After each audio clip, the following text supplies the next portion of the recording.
넉넉하게 먹고 다들 준비하고 있어. 한 방에 끝내자. 뭐 하는 거야, 너? 이건 남자들 일이야.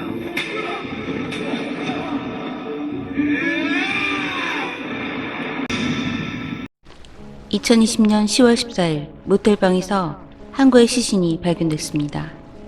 여자친구 예원씨에게 남자친구 은우씨가 아르바이트를 같이 하는 동료들과 술 한잔 한다는 연락을 끝으로 밤새 소식이 끊어졌습니다. 이에 예원씨는 걱정으로 밤을 보내고 같이 술을 마신 동료들은 은우씨가 술에 너무 취해 모텔방에 데려다 주고 왔다며 모텔 이름과 호수를 알려줬습니다. 예원씨는 남자친구를 찾으러 모텔에 갔지만 눈앞에는 믿기 힘든 광경이 벌어져 있었습니다.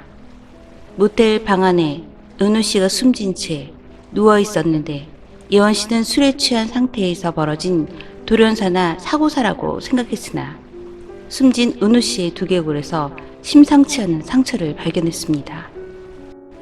검안이는 은우씨의 머리에서 왼쪽 후두부 경막 외출혈, 오른쪽 전두엽 및 측두엽 하부좌상, 왼쪽 후두골 골절로 사망했다고 전했습니다. 부검 결과 사인은 외상에 의한 뇌출혈이었고 함께 술을 마셨던 일행들은 장례식장에 와서 그날 은우씨가 술에 많이 취해 있었고 혼자서 넘어진 걸 봤다는 증언을 했습니다. 이렇게 사건은 불운한 한 청년의 안타까운 죽음이라고 생각했습니다. 그러나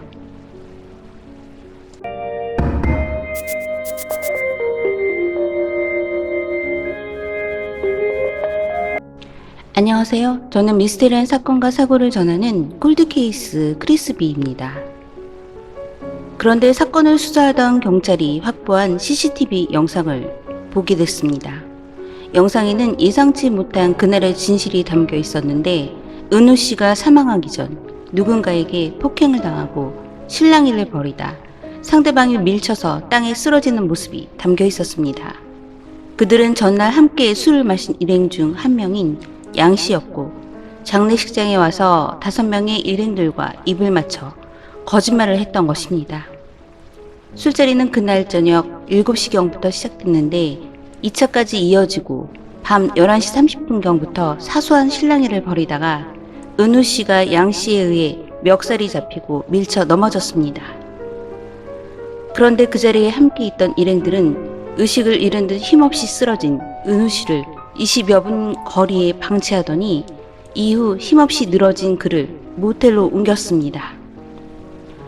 23살 청년 은우씨는 새벽 2시경 낯선 모텔방에서 죽음을 맞았습니다.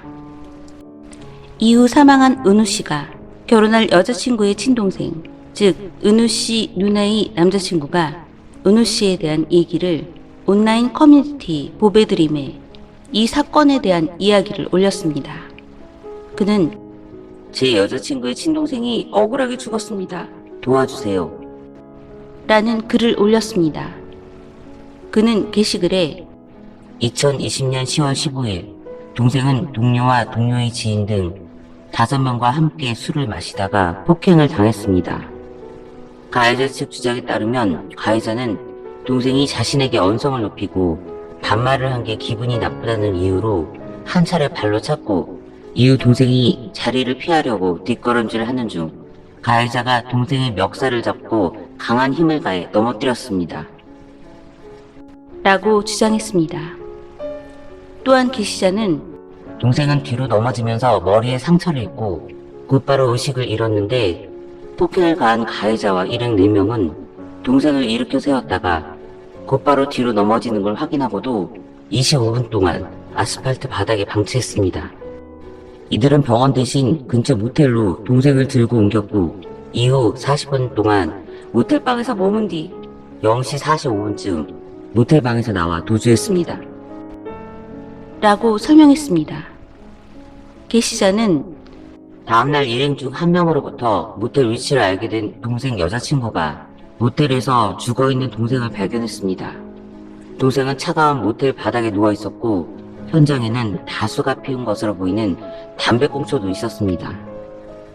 사람이 의식을 잃었으면 119에 신고하는 게 정상이고 2분 거리에 치안센터도 있었는데 어떻게 5명 중 단 한 명도 신고를 안 했는지 생각만 해도 소름이 끼칩니다.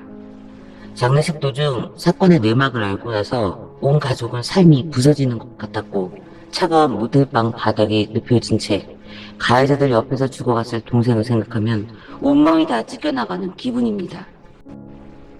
라고 말했습니다.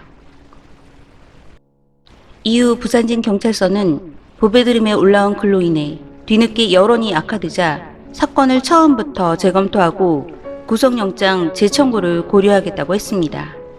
오늘 방송된 SBS 궁금한 이야기 Y에서도 이 사건은 다뤄졌고 더욱더 여론은 불타오르겠지요.